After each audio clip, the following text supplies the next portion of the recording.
সামনে আইলাম 5 জন হাতে টাইনা ফুন্ডারদা আলা একটা বাড়ি মেরে আঙ্গরে ফালাই দিছে আলা ফালানোর পরে আমরা পড়ে গেছি পড়ে যাওয়ার পরে এরা নির্গুণভাবে মাছ উমরে কোবাইছে এই মাহফুর আর হলো তুষার ইত্যাদি উজ্জ্বল আরো আসলে ওইটা এত তো খেয়াল করতাম না আমারও হাতে কোবাইছে হাতও ভাঙ্গা গেছে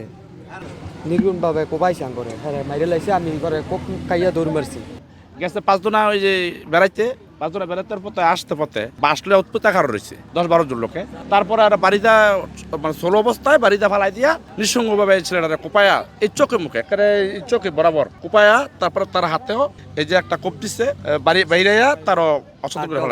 ফলাইছে এবং এরকম ভাবে যে একজন ছেলের মাসুমের বয়স কিন্তু প্রায় 22 বিয়ে শাদী করে নাই তার বাপাও কিন্তু নাই গ্রামের মানুষ এত বড় দূরের টানতে গেলে দেখা যাচ্ছে আমাদেরকে সমস্যা হতে পারে সন্ত্রাসীরা যত বড় ক্ষমতাশালী হোক আইনের চেয়ে বড় না দীপু ভূঁইয়ার কাছে আমরা অনুরোধ জানাই যাতে উনি একজন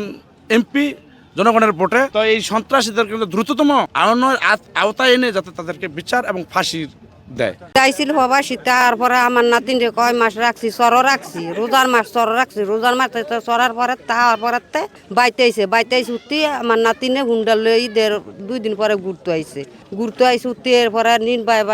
জ্বর আসরের আজামের রক্ত আমার নাতিন রে মারছে এরপরে 20-40 হেরা কইতে দিন গেছে মানে আমি টেকাটা দিতে দিন গেছে না এবার টেকাটার পরের দিনে আমার নাতিন রে দিন দুপুরে বড় হত্যা করে আমার ছেলে অবাসী আছিল আমি একটা প্রবাসী 18 বছর ধরে 17 বছর ধরে বিদেশের বাইরে থাকি কেন আমার ছেলেকে বিমান ভাবে কুপাইয়া দিন দুপুর বেলা হত্যা করব আমি দিবুবের কাছে একটাই চাই আমি একটা অসহায় আমি একটা ছেলে আমি বিয়ে বসি না জমির গাড়াইছি যখনই আমি দিবুবের কাছে হাত জোর করছি দিবু ভাই আপনি আমার বড় স্যার আপনি দেশের জন্য আপনার দেশে উন্নয়ন পাস করছে আপনি কোন অনেক ভালো মানুষ আপনার কাছে আমার ছেলের বিগুণ ভাগে হত্যার বিচার করে দেন স্যার চাই হ্যাঁ আমার টাতে 1 লাখ 2 লাখ টাকা চাই আমি টাকা দেনা দিনা হ্যাঁ আমার সাহায্য পত্র করে না হ্যাঁ আমার ফোনে ধরে না নাজমুল এসে পুলিশ করেছেন আমাদের স্যার যে আমার এই মার্ডারের কেসে আসামি আয়ু নিচে হ্যাঁ নাম হচ্ছে নাজমুল